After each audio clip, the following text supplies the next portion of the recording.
A very big hello to you all watching this clip. My name is Thomas and I've been asked by the school to produce a short video on 21st century literacies for you, the P&C committee.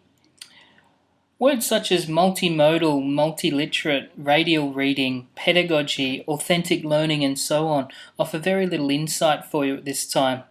I'll be endeavouring to give you basic knowledge about the changes in literacy over the years, the recent changes in the past 20 years, and how they affect your students and your children, and also offer ways that we as teachers and you as parents can embrace and encourage students to use these new methods of consuming and producing text. I'd like to start by saying change, and dramatic change we are seeing in literacy today, is not a new phenomenon. Take the Renaissance period for instance.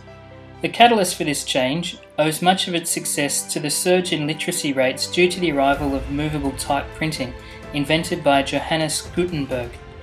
This invention made the sharing of knowledge much easier as books spread knowledge and enabled more and more people to access typed text which they could learn to read and write from, thus fueling the scientific revolution and the Renaissance of the 15th century.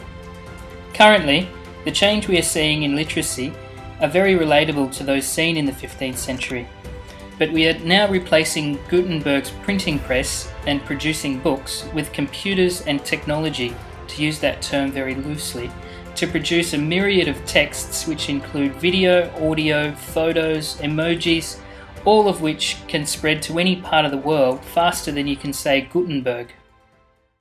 In its singular context has not changed a lot since. I quote Calansis and Cope 2012. The basics of old literacy involved elementary phonics to translate the sound of speech into symbolic images of writing, and the reading process of decoding the meaning of written word. The ability of reading and writing is still relevant, but in today's world, we need to be equipping our students with the ability to decode multiple text types to find relevant meaning. Fast forward to today, and we as teachers are asked to educate students with the skills for what is an unknown future. There is a fantastic article by Ronald Barnett 2012 entitled Learning for an Unknown Future, where he raises the new concept of dramatic social change now occurring in a single lifespan. Barnett puts forward the idea that students need to be taught by teachers constructing and enacting human growth. In his direct words, learning for an unknown future has to be a learning understood neither in terms of knowledge or skills, but of human qualities and dispositions. Learning for an unknown future calls, in short, for an ontological turn.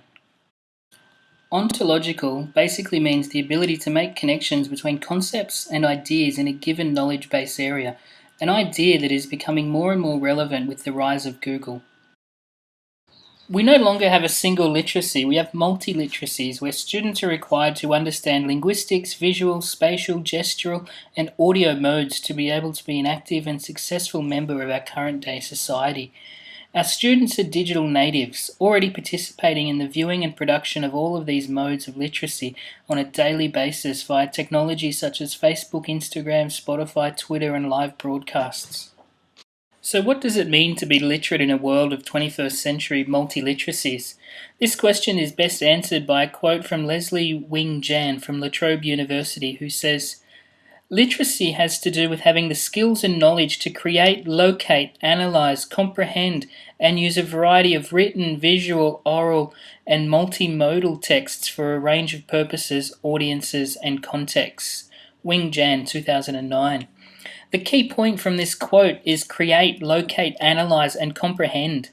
Our students already interact with a myriad of different text forms. It's our job as teachers to allow them to critically analyze each text to evaluate its use.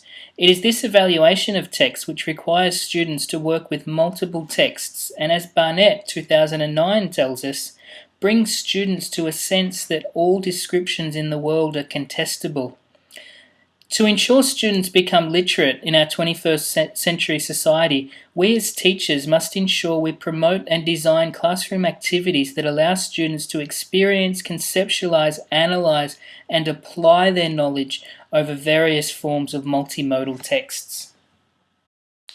We know from Australian Bureau of Statistics that in 2015, people aged between 15 and 17 had the largest proportion of internet use per week out of any age bracket. the large majority of that time being outside of school hours. Educational researcher Edward Groves 2010 talks about this social use of internet as the third space. She describes as follows. Every day, as students step into their classroom, they bring with them a broadening range of technoliteracy knowledge and skills learnt and practiced within out-of-classroom third-space learning sites.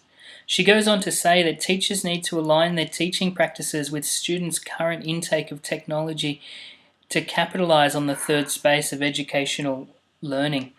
The key here is to let students participate in multiple platforms and various texts and mediums, as we as teachers need to facilitate and link classroom learning with the third space learning. Edward Groves states, the practical challenge for teachers in everyday classroom life is bridging the learning space between third space capacities and classroom activity. Hence, harnessing and extending student capacity within authentic and generative learning spaces is a crucial goal for contemporary education. That's easy to say, but how do we actually achieve it? These practical challenges of integrating both classroom and home life have been researched and presented in an Italian study by Limone and Pace, 2009, where they explicitly roll out the Learning by Design framework, which sets up students to study medieval history via the use of multiple modes of texts and platforms which allow students to participate both at school and at home in the third space. By delivering lessons to these students in formats they are native to, they are able to easily engage and bridge the learning process from the classroom to one of transformative lifelong learning. We are currently rolling out the use of Edmodo to create an online space for each class, which is multimodal, engaging, and links with current social media platforms, whilst providing the environment to penetrate the social lives and the third space learning of our students. This use of Edmodo has been proven by researchers Omar and Riazolgi, 2017. If you as parents encourage the use of technology, we as teachers will use software and pedagogy to link our lessons to 21st century literacies, which will enable us to penetrate the home learning space and provide your children with literacies for what is an unknown future. Thanks for watching.